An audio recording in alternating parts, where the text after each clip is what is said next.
On all 5 continents of the planet, year after year, they have recreated and reenacted olden ways, the crafts of the Middle Ages. Now see the best of the best, the way of a warrior. Who will survive to the very end? Who will be the hero? And who will turn out to be the winner? Full contact medieval historical battles, vivid and real, the highs and lows of emotion, life in a historically authentic field camp, the 4 strongest national teams in the world. Steel, courage, victory, Battle of the Nations. On this series, you will see national teams in historical medieval battle. Reenactment is not just a hobby, but a way of life. An expensive way of life. Genuine battle armor, true replicas of weapons. Actor Artyom Terekhov. Middle Ages, I like it. One who really needs a victory will win. The first mass buharts between the teams of Ukraine and Russia. The national team of Ukraine in historical medieval battle. In an open qualifying tournament, the strongest martial clubs from Ukraine were in competition for the Ukrainian national team. 50 of the best fighters of Ukraine were chosen. Their captain, Anton Trubnikov. Fighters from Kiev, Kharkov, Lviv, Odessa, Rivne, Dnipropetrovsk, Zaporozhye, and other cities are here. At first, we wanted to organize a festival in Ukraine. International fights in a battle of nations in Kotlin. We understood that it was a convenient place to gather the 4 best national teams in historical medieval battles, namely those of Ukraine, Russia, Belarus, Poland. A lot of guys my age are still on the list. They're still good in battles. The national team of Ukraine at the international project Battle of the Nations. Surcoats with the colors of Ukrainian flags became the distinctive feature of Ukrainian fighters. The national team of the Russian Federation. Russia shows great results. Everyone is determined to win. Each of the fighters is a legend. These people have been in reenactment for 10 years. They're the best fighters in Russia. Only the best of the best were able to join the Russian national team after overcoming a series of qualifying tournaments across the country. We are constantly in the same camp, constantly developing tactics, constantly crying glory to Russia. And this all gets us wound up. A distinctive feature of this national team was white surcoats with yellow and black borders and an embroidered emblem of Russia. The national team of Poland.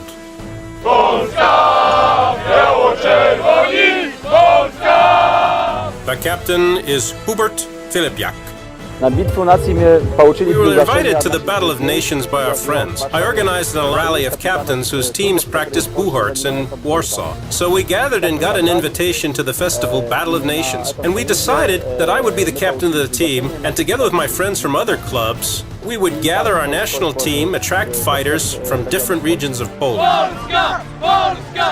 Full contact medieval battles are recent in Poland, but despite this, representatives of the best Polish clubs provided the national team with excellent fighters. But we like to train a lot. We want to fight seriously and be friends.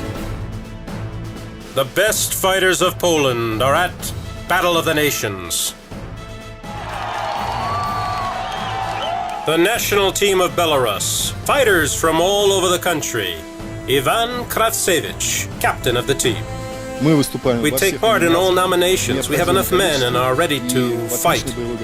The most trained fighters with great combat experience became members of the Republic of Belarus's national team. We represent a large number of clubs, which include more than 10 different clubs, not only from Minsk, but also from other regions. They managed to come together to prepare for the festival, and preparation meant joint trainings and working out an ability to fight together with teamwork, and so on.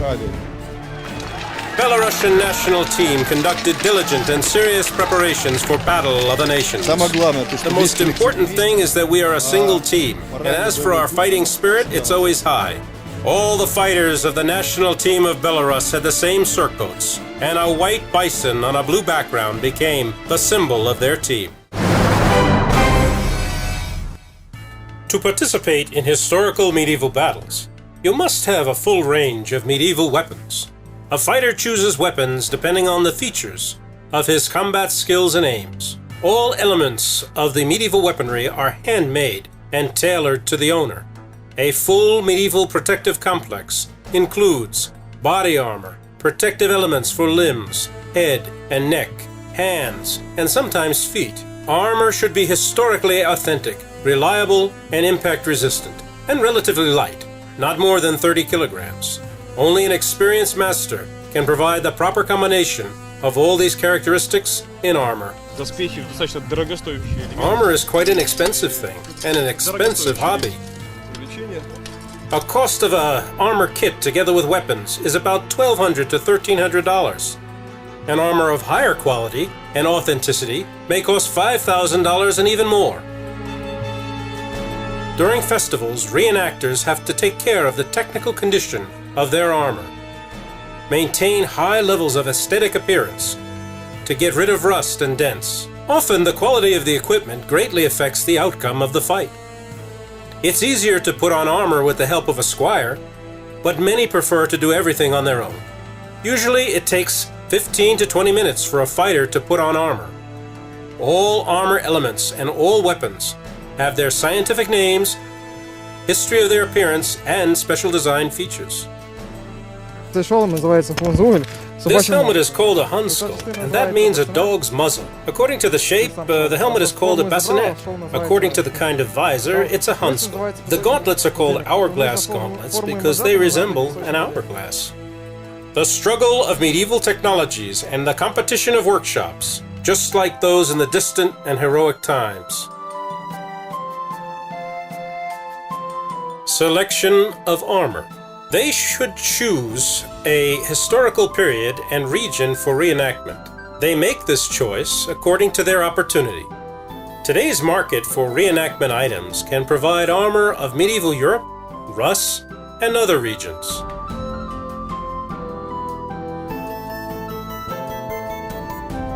Often, the first introduction to the world of medieval armor and weapons starts with the sword. The sword. It is a symbol of the Middle Ages.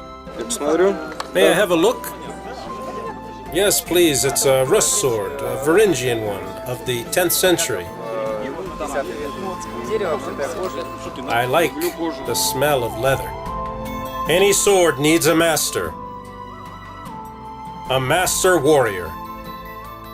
The warrior who will test its glittering steel in battle.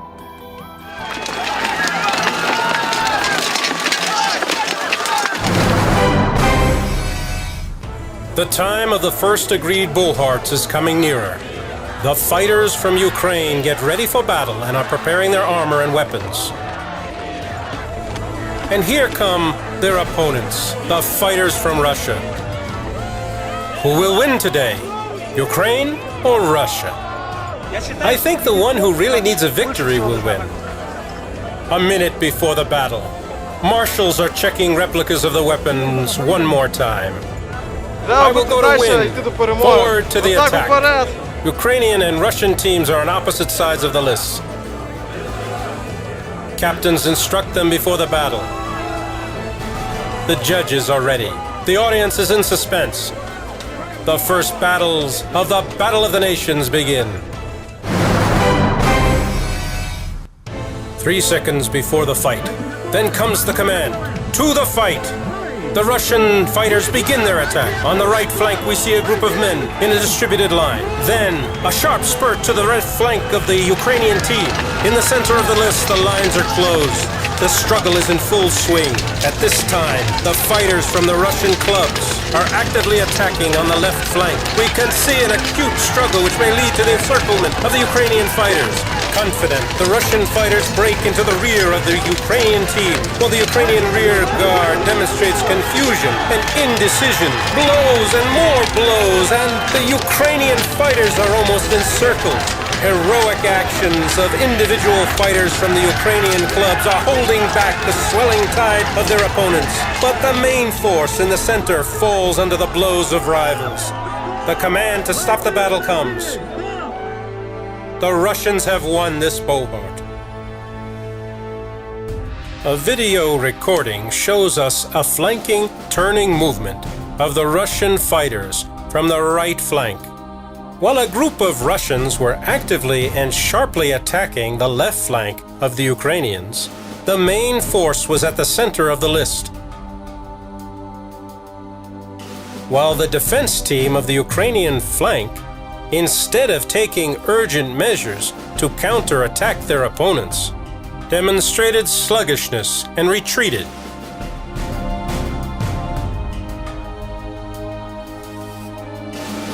Their actions were disorganized. A mistake at the Ukrainian left flank led to the tactical encirclement of the Ukrainian core team, and the fighters were beaten with pole arms.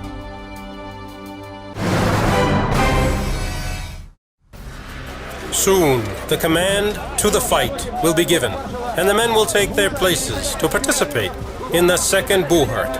For now, they are freshening up, discussing their errors, sharing impressions about the battle. I hit one man below the neck really roughly. It's a time of real men. At such events, you have to make yourself feel no pain or tiredness, and just fight. And now it's the time for the second agreed Buhart. Teams of Ukraine and Russia change sides of the lists. Now the western side of the list is for the Russian team, and the eastern side for the Ukrainian fighters. The fighters are ready. The knight marshals are ready. To the fight! And again, the Russians attack, and...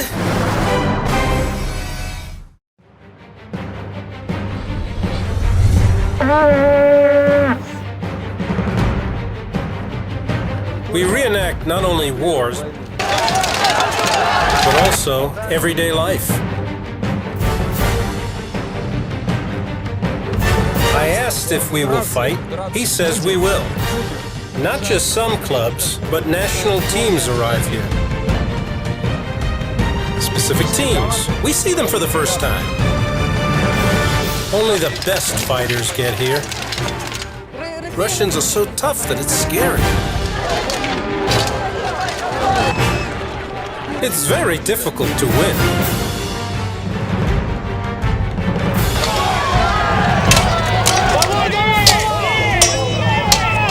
Come on, move, attack! He's nimble, very smooth. The strongest opponent here is the Ukrainian national team.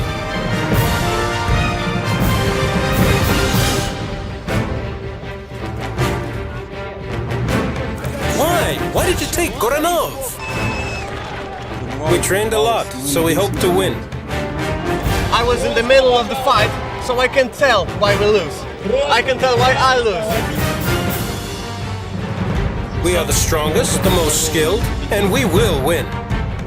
They thought they would take the hill and get the victory. I always worry a lot. They could do nothing. These are not staged battles. Everything is real. They squeezed us, but we're not fools.